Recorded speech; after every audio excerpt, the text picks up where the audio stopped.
fait, je pense que je suis morte avec lui. Cette personne qui l'a accompagné n'existe plus. Et là, j'assistais à la mort de quelqu'un qui avait à peine 8 ans de plus que moi.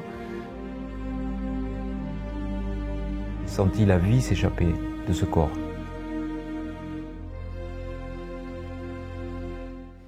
J'ai eu l'impression d'être miraculée.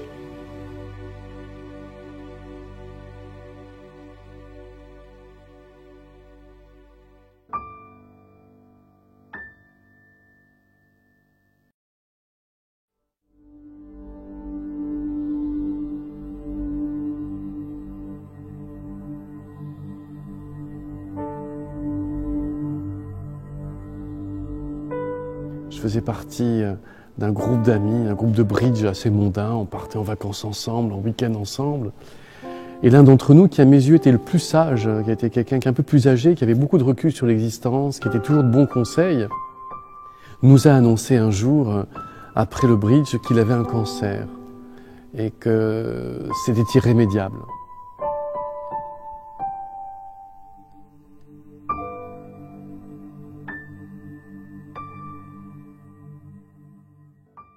Jamais on a prononcé le mot mort en 5 ans. Alors qu'à la fin, il pesait 43 kilos, il ne pouvait plus rien manger. Et nous, on y a cru, parce qu'on avait envie d'y croire.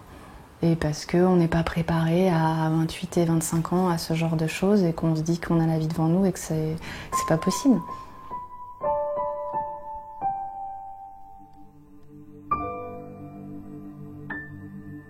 Mon père avait mal à la gorge et il m'a dit qu'il allait aller voir un médecin. Et j'ai pensé à lui beaucoup. Et ce que je comprends à ce moment-là, c'est qu'il va mourir.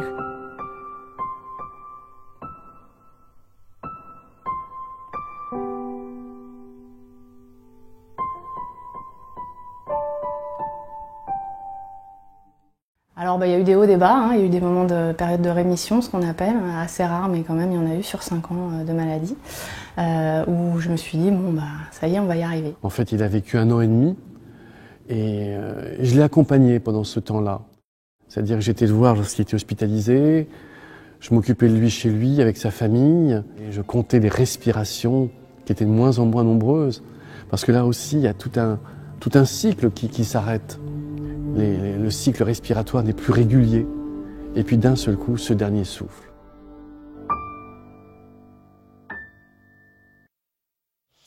Je pense que c'est très important de parler de la mort parce qu'en fait, on s'est aperçu que plus on la cache, plus elle est taboue et plus elle angoisse. Donc le niveau d'angoisse qu'il y a dans notre société est tout à fait proportionnel au fait qu'on n'en parle pas. Personnellement, j'avais de l'argent, une profession, une santé absolument extraordinaire, invulnérable. Donc la mort, c'est pour les autres, pour les vieux. Et là, j'assistais à la mort de quelqu'un qui avait à peine 8 ans de plus que moi, dans un état de sérénité totale. Et sa vie s'arrêtait. Voilà, et j'ai pris conscience qu'un jour, la mienne s'arrêterait aussi.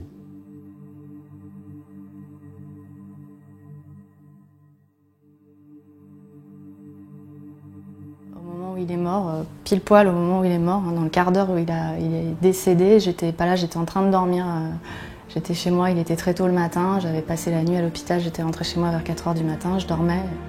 Ah, je me dis c'est pas vrai, et il court vers moi, il me prend dans les bras, et dans ses bras, il me dit bon voilà, je m'en vais, c'est fini, mais je vais bien, tout va bien. Et au fond de la salle d'aéroport, il y avait un mur de lumière blanche qui était... je voyais pas ce qu'il y avait derrière tellement c'était éblouissant. Il est parti vers là, il s'est retourné une dernière fois, il m'a dit au revoir comme ça par le portique et j'étais éblouie par la lumière blanche, mais et j'étais bien, voilà. C'était un adieu, enfin j'aurais pas pu rêver mieux dans la réalité.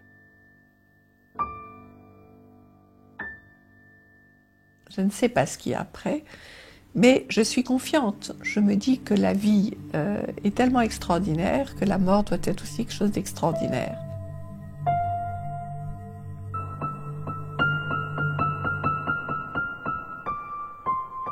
On est dans la chambre de notre père, moi je suis d'un côté du lit, je sais que j'ai une main sur son cœur et une main sur son épaule.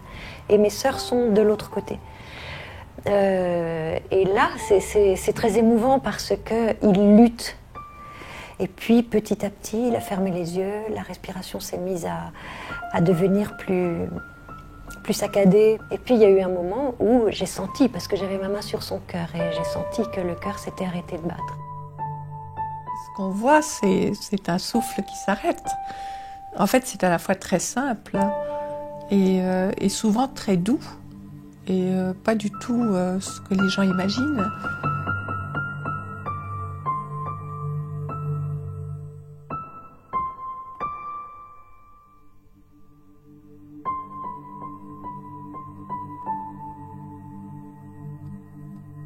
Il y a eu un bref instant très silencieux. Et je ne sais pas ce qui s'est produit à ce moment-là, mais ce que je sais, c'est que j'avais toujours une main sur son épaule et ma main sur son cœur. Mon père était mort depuis quelques instants. Et tout d'un coup, je l'ai vu et j'ai été comme moi projetée ailleurs. Et je percevais une sorte de peur, de refus. J'avais l'impression d'entendre mon père dire « Mais qu'est-ce que je fais là ? mais je suis perdue, mais sortez-moi de là !» J'ai dit à mes sœurs, dites-lui qu'il se tourne vers la lumière, parce qu'en même temps, je voyais derrière quelque chose qui s'est ouvert et de très lumineux. Et je disais, dites-lui qu'il se tourne vers la lumière, dites-lui qu'il est attendu, dites-lui que ça va bien. Et alors à ce moment-là, je ne sais pas ce qui s'est passé, parce que moi j'ai été absorbée dans autre chose. Et il n'y avait plus le plan ici où je parle avec mes sœurs et un autre, j'étais complètement dans un ailleurs. Et j'ai senti physiquement. J'ai eu l'impression d'être à la fois en expansion, à la fois hors de la matière. Je percevais plus ça. Et tout ça, c'était comme un espace immense de joie. Ce travail, cette proximité avec la mort, c'est comme une méditation au quotidien sur le fait qu'on est mortel, et ça change le regard sur la vie.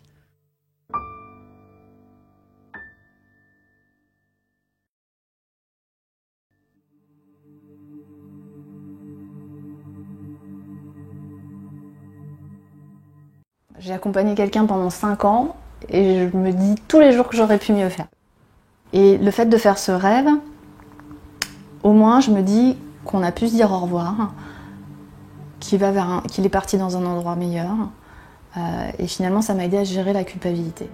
Je m'en voulais de ne pas être partie avec lui. Je ne comprenais pas pourquoi j'étais là encore alors que lui était parti et que j'aurais donné ma vie pour que lui puisse continuer à vivre. Et en fait, je pense que je suis morte avec lui. Cette personne qui l'a accompagné n'existe plus.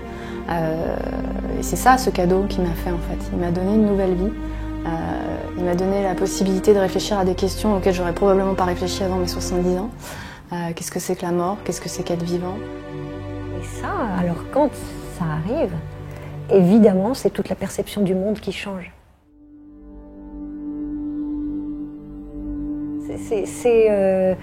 C'est une transformation. Ça a été le moment de ma vie où j'ai perçu le plus de joie. J'ai eu l'impression de naître dans l'amour, dans la joie. J'ai eu l'impression de renaître. J'ai l'impression d'avoir reçu un cadeau extraordinaire. J'ai l'impression d'avoir accompagné papa vers de la lumière. Comment je peux leur dire ça? Notre père est mort, quoi. C'est difficile de parler de la mort dans ces termes-là.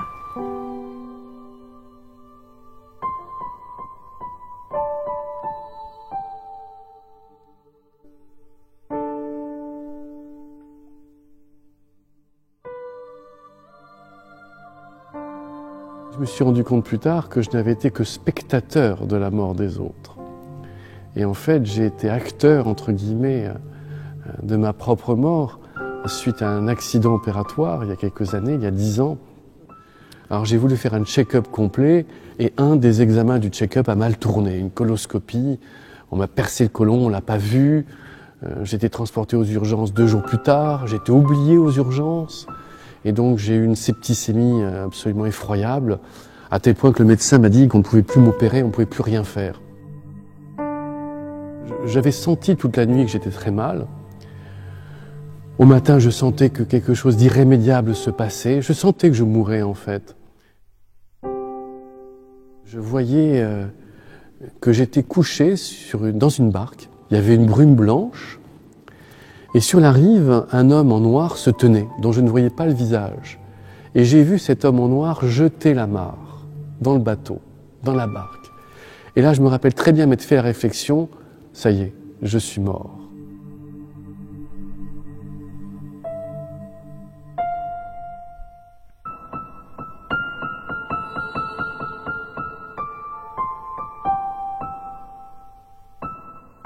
Il y avait 2 bateaux et on était 4. Et nous sommes arrivés sur l'endroit où on devait plonger. Et moi, je suis partie en descendant la corde tout doucement, comme je fais d'habitude, parce que je n'aime pas me presser en plongée, je préfère prendre mon temps. Et à ce moment-là, la chose qui s'est passée, c'est que je n'ai plus eu d'air dans ma bouteille. En respirant, j'avais l'impression de... C'était pas une impression, enfin, c'était de l'eau salée que j'avais. C'est terrible, terrible. On lève les yeux au ciel et qu'on se dit...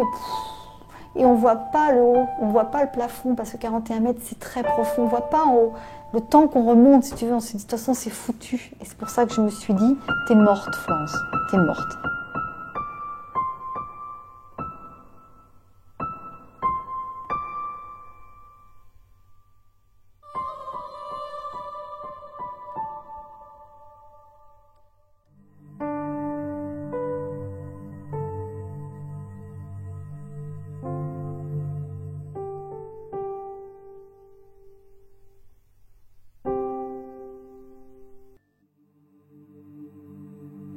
Il faut insister absolument sur la définition de la mort et dire, avant tout, poser comme postulat qu'on ne sait pas ce que c'est que la mort.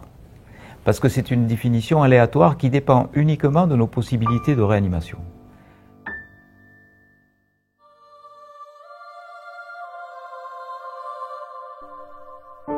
Lors d'une expérience en SAMU, j'ai complètement changé ma vie. Tout était organisé pour que je devienne médecin de campagne et pourtant cette expérience-là a fait que ma vie a été bouleversée. Au moment même où j'essayais de réanimer un jeune qui était incarcéré dans une voiture, et je n'y suis pas parvenu, j'ai senti la vie s'échapper de ce corps. Je l'ai senti partir par le haut de son crâne. Ça m'a frôlé le visage et c'était quelque chose qui était terriblement vivant et terriblement joyeux.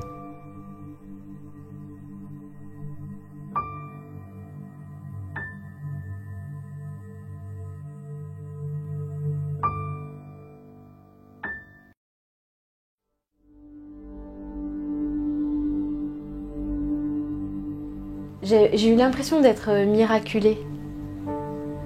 Il y a peu de gens qui se sortent de ce genre d'accidents vasculaires cérébraux.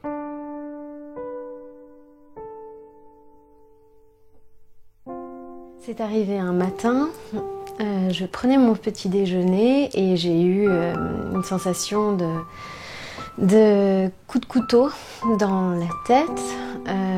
Et là, j'ai commencé à perdre connaissance. C'est un sentiment de lumière intense. Il n'y avait pas de notion de temps, si vous voulez, ni d'espace, parce que cette lumière dont je vous parle, elle était... Il n'y a pas de mots pour le décrire, parce que je vous dirais tout autour, mais en même temps, j'en faisais partie.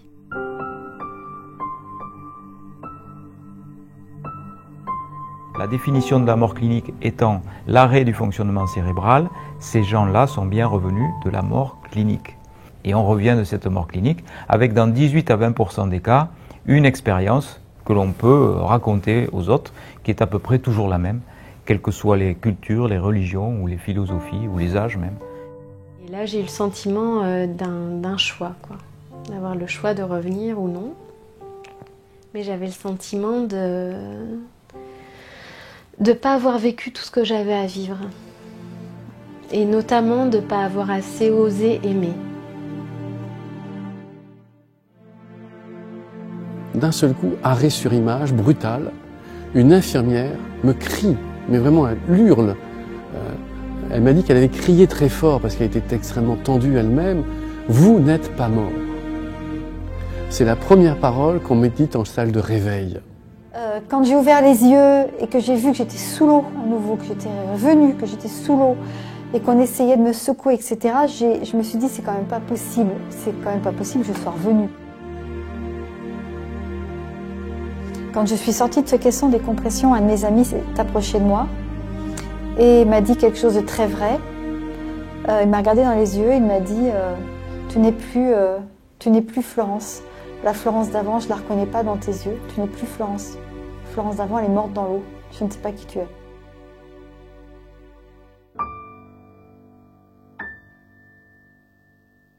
Les gens vont réintégrer leur corps en reprenant à la fois leur douleur psychologique et leur douleur physique, et avec une transformation radicale, une transformation qui n'a rien à voir avec un shoot de morphine. J'en ai parlé un petit peu autour de moi et tout le monde me disait mais c'est dingue ce que tu nous dis, c'est que ça correspond à ce qu'on lit dans des bouquins, c'est les NDE, c'est comme ça, tu as le tunnel, tu vas dans une lumière, tu as cette espèce de petit tribunal qui arrive. Comment une hallucination peut me faire avoir la foi en une telle conviction et partir comme ça et tout laisser ce que j'avais avant? Quand je suis revenue dans mon corps, je m'étais dit mais aucune colère ne peut me traverser. J'ai une sagesse infinie, je sais quoi, et je vais aimer, et ça me semblait limpide. Seulement la vie revient, et c'est une bonne chose, mais la vie revient avec son lot d'énervement, de colère, d'imperfection, etc. Mon échelle de référence s'est effondrée. J'avais plus les mêmes références. Voilà. Et j'ai trouvé peu à peu le bridge ennuyeux, le ski nautique ennuyeux et beaucoup de choses ennuyeuses. Parce qu'on fait croire aux gens qu'ils existent par ce qu'ils font. Eh bien, cette expérience de la mort m'a fait comprendre que j'existais par ce que je suis et non pas par ce que je fais. On n'a pas le droit de faire n'importe quoi. Et si on a des envies et si on a des pensées, agissons en fonction. Enfin, on n'a pas de temps à perdre. Voilà. La Florence d'après, c'est une Florence qui n'a pas peur de la mort. Absolument pas peur de la mort. Je n'ai pas peur de la mort du tout. Ils vont plus du tout être dans une société de consommation, ils vont être attachés à des valeurs humanitaires, caritatives. Certains vont développer un amour tellement puissant qu'ils vont vouloir aider les autres en les soignant, en devenant artistes. Certains vont développer des capacités extrasensorielles aussi, en devenant médium ou en devenant guérisseur. Donc il y a toute cette panoplie, je dirais, de conscience intuitive qui arrive lorsque le mental s'éteint, lorsque la conscience analytique s'éteint. Ils ne seront plus du tout dans la conscience analytique, ils auront développé leur conscience intuitive. Et c'est pour ça qu'ils sont transformés d'une façon aussi puissante.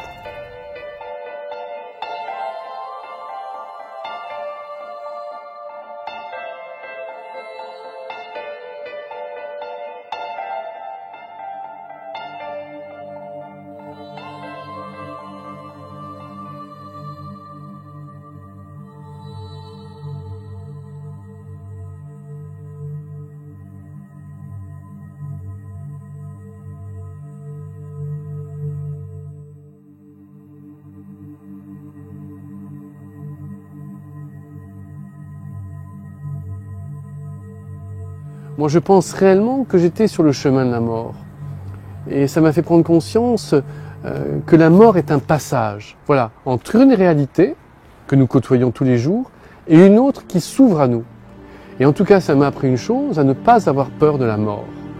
Et aujourd'hui, je ne dis pas que je souhaite mourir, loin de là, mais je sais que quand le moment viendra, je n'aurai pas peur. Et maintenant, j'ai plus peur de la mort du tout. J'ai peur de la souffrance physique, j'ai peur de rater ma vie, mais j'ai pas peur de la mort. Vivre ce que j'ai reçu et le faire vivre après, c'est au contraire prendre conscience que ça se passe ici et maintenant. Et je crois que c'est ça peut-être le plus important. Cette expérience m'a déconnectée et m'a permis de me rendre compte de l'importance du moment présent, de la vie, d'en faire quelque chose qu'on aime parce que le temps passe vite, parce que la mort c'est pour demain finalement et voilà, et finalement ça permet de faire de sa vie quelque chose de différent. Cette expérience personnelle m'a bouleversé, mais toutes les expériences qui me sont racontées me bouleversent. Et mes véritables professeurs, ce ne sont pas ceux de l'université, ce sont eux, ces gens-là qui me disent comment ça se passe au moment de la mort.